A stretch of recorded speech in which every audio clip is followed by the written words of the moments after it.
ተባብሎታል። አቤልም ይሄ ወሬ ነው፣ ውሸት ነው፣ እሷ የቀልዷን ብትልም እንደዚህ ብለህ ማውራት አለብህ ወይ ብሎ ትንሽ ተበሳጭቶበታል ማለት ነው። ሪችም ርብቃን በጣም ተቆጥታታለች።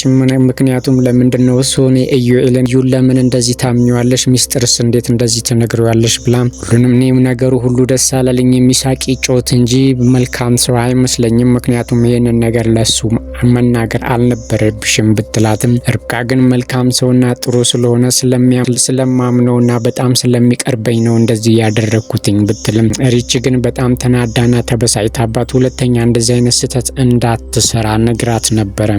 ርብቃም ኢዩኤል በጣም ስለሚቀርባትና እንደ ጓደኛዬ ነሽ እንደ ቤተሰብ ነሽ እያለ ከሷ ሚስጥር ማወቅ ስለሚፈልግ ሁሉንም ነገር ስለማትደብቀው እሱም ይችን አጋጣሚ ተጠቅሞ ከአቤል ጋር ሊያጋፍጣት ፈልጎ ነበረ።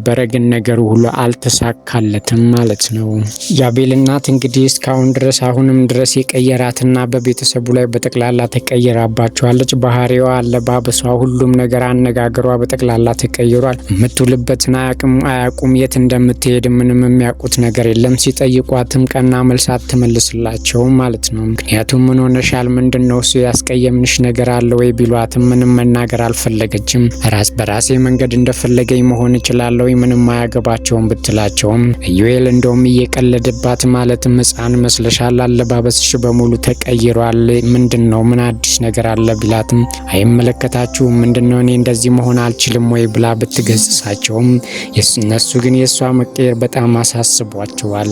ይባስ ብላ ወረቀቱ ላይ ፈረማችሁ ወይ መፈረም አለባችሁ፣ እኔ የእናንተን ትዳር አልፈልግም ብላ የእናንተን ትዳር አልፈልግም እኔ እንዳፈራረምኳችሁ መፋታት አለባችሁ ብላ ወረቀቱንም ብትሰጣቸው እነሱ ግን መፋታት የለብንም በቃ ተዋደናል አንፋታም እንላታለን እንዳሉት ቢሏትም እሷ ግን በፍጹም ይሄ ነገር አይሆንም፣ ቶሎ ካልተፋታችሁ ወረቀቱ ላይ ፈርማችሁ ካልሰጣችሁኝ የሚከተለው ነገር ቀላል አይሆንም እያለች ብትፎክርባቸውም አቤልና ርብቃ ግን በፍጹም ይሄንን ማድረግ አንችልም፣ ምክንያቱም መጀመሪያውንም ስታፈራርሚን እናንተ ካልፈለጋችሁ ማንም አይለያችሁም ስላልሽን አሁን ደግሞ መለያየት አንፈልግም ቢሏትም እሷ ግን በፍጹም መለያየት አለባችሁ ወረቀቱ ላይ ፈርማችሁ አምጡልኝ ብትልም አቤል ግን ይሄንን ነገር መታገስ ስላቃተው የሰጠችውን ወረቀት እንደውን ቀዳዶ ጥሎታል ማለት ነው። ርብቃም ወረቀቱን መቅደድ እንደሌለበትና አንፋታም ብለን መንገር አለብን እንጂ ወረቀቱን መቅደድ የለብህም ብትለውም የምታረገው ነገር በሙሉ ሰልችቶኛል፣ ሁሌ እሷ የምትለውን ነገር ራሱ ትክት ስላለኝ ከዚህ በላይ ምንም ነገር አይመጣም፣ በቃ ካንቺ መለየት አልፈልግም ብሎ ወረቀቱን ቀዳዶ ጥሎታል ማለት ነው። እናትየዋ ግን ካልተፋታችሁ ሞቼ ይገኛለሁ፣ እሰራላችኋለሁ፣ የሚከተለውን ነገር አትቋቋሙትም እያለች ብትፎክርባቸውም የእናትየዋ ነገር በጣም ያሳሰባቸውና በአንዴ እንደዚህ የቀያየራት ነገር ምን እንደሆነ ቢያስጨንቃቸውም ምክንያቱንም ባትነግራቸውም እናታቸው ግን ለሰላም እንዳልሆነና የሆነ ነገር ከኋላዋ የሆነ ነገር እንዳለ መጠርጠራቸው አልቀረም። አቤል አሁን ላይ ከርብቃ ድብና ያለ ፍቅር የያዘው ነው የሚመስለው። ምክንያቱም በፊት ስላደረጋት ነገርና ስለበደላት በሙሉ ይቅርታ እየጠየቃት ነው ያለው። እሷ ምንም አልበደልከኝም ምንም አላረከኝም ብትለው ግን ብዙ ነገር አድርጌሻለሁኝ ለሱም ይቅርታ አድርጌልኝ ቢላትም እሷ ግን በጣም ስለምትወደውና ስለምታፈቅረው እስከዛሬ ድረስ ያደረጋት ነገር በሙሉ ምንም ከቁብም አልቆጠረችውም። ምክንያቱም መጀመሪያም እዚህ ቤት የመጣችው ለሱ ብላ ስለሆነ በፊት ያደረጋን ነገር ከነጭራሹን ወረስተዋለች። እሱ ሲያስታውስ ራሱን ረስቼዋለሁ በፍጹም አልተቀየምኩህም ብትለውም እሱ ግን በጣም ይቅርታ አድርጊልኝ ላለፈው ነገር፣ አሁን ግን በጣም ወድሻለሁ፣ ካንቺ መለየት በፍጹም አልችልም እያላት ነበር ያለው። በጣም ብዙ መስዋዕት የከፈለችለትና ከቤተሰቦቿ ሁላ ለሱ ብላ የተለየችበት ፍቅር በአንጻሩም ቢሆን ተሳክቶላታል። አሁን ላይ ግን እናትየዋ ብትቀየርባትና የእናትየዋ ነገር ቢያሳስባትም ከአቤል ጋር ያላት ነገር ግን በጣም ጥሩ ላይ ነው ያለው። አቤልም ለሷ ያለውን ፍቅር በግልጽ እየነገራት ነው ያለው። ከሷ መለየት ራሱ እንደማይችል እንደውም ምድር ላይ እሱ ብቻ እንዳለችው ሁሉም ውሸታም እንደሆነ ወንድሙም ቢሆን ከጀርባው ምን እያደረገ እንደሆነ እናትየዋም አሁን ላይ ለምን እንደዚህ እንደተቀየረችበት ግራ ቢገባውም ግን ከአሁን ላይ አንቺ ብቻ ነሽ ያለሽኝ፣ አንቺ ብቻ ነው የማምነው፣ ስለዚህ አንቺ ጋ ነው መኖር የምፈልገው እያለ ቢላትም እሷም የሆነ ባለው ነገር በጣም እየፈራች እንደሆነና በተለይ የእናትየዋ ነገር በጣም እያስፈራት እንደሆነ ስትነግረው ምንም ነገር አይፈጠርም፣ ምን ያለውኝ ምንም ነገር ቢፈጠር እኔ ካንቺ ጋር ስለሆንኩኝ ምንም እንዳታስቢ ብሎ ሊያጽናናት ቢሞክርም እሷ ግን ፍርሃቷ በጣም እንደጨመረና የእናትየዋ ነገር እንዳሳሰባት ደጋግማ እየነገረችው ነው ማለት ነው። አሁን ላይ ዩኤልና ሪች በጣም እየተቀራረቡና እንደውም በቃ በጣም እየተቀራረቡና እየተግባቡ ያለ ነው የሚመስለው። ዩኤል በውስጡ ተንኮልና ሸር ቢኖርበትም አሁን ላይ ግን ለሪች በጣም መልካምና ጥሩ ሰው መስሎ ስለታያት ከሱ ጋር ነው የምትዝናናው፣ ከሱ ጋር ነው የምትወጣው። እሱም ያለሷ እሷም ያለሱ መቆም አቅቷቸዋል ማለት ነው።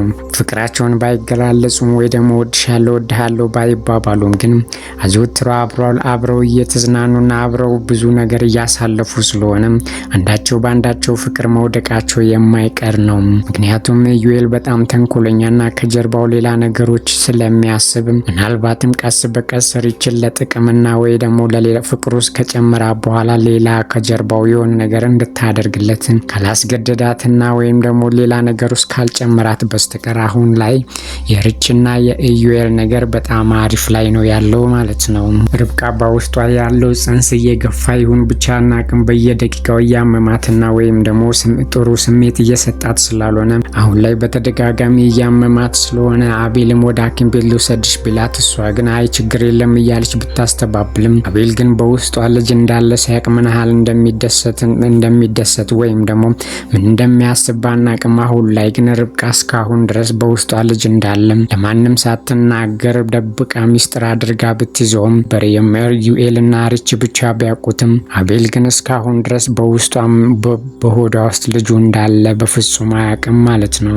በተደጋጋሚ ቢያማትም ሐኪም ቤት ልውሰድሽ ሲላትም እያስተባበለች ቢሆንም ድቀን ግን ፊት ለፊት ላይ የመጣ ጊዜ አቤል ምን እንደሚል መገመት ባንችልም አሁን ላይ ግን ርብቃ ከአቤል ጋር ያላት ነገር በጣም ደስ የሚልና የሚያስደስት ነው።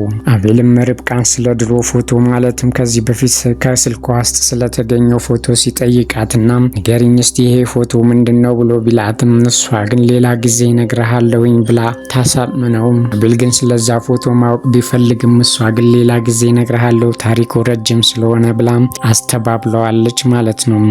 ርብቃ እዚህ ቤት የገባችው ለሱ ብላ እንደሆነና ከዚህ በፊት እሱ ከማያውቀው በፊት እንደምትወደውና ያኔም መጀመሪያም ስትመጣ ለሱ ብላ እንደመጣች ሲያውቅ ምን እንደሚሰማው ባናውቅም አሁን ላይ ግን ስለ ፎቶ ሲጠይቃት አስተባብላና ሌላ ጊዜ ያልከኝ ቦታ ስትወስደኝና ቃል የገባህልኝ ቦታ ስትወስደኝ እነግርሃለሁ ብላ ቀጠሮ ይዛለች ማለት ነው። አቤል ይህንን ነገር ሲሰማ ለርብቃ ያለው ስሜት ይቀየር ይሆን አይቀየርም ባናቅም አሁን ላይ ግን አቤል ከርብቃ ድብን ያለ ፍቅር ስለያዘውና በጣም እየተቀራረቡና እየተሳሰቡ ነው ያሉት።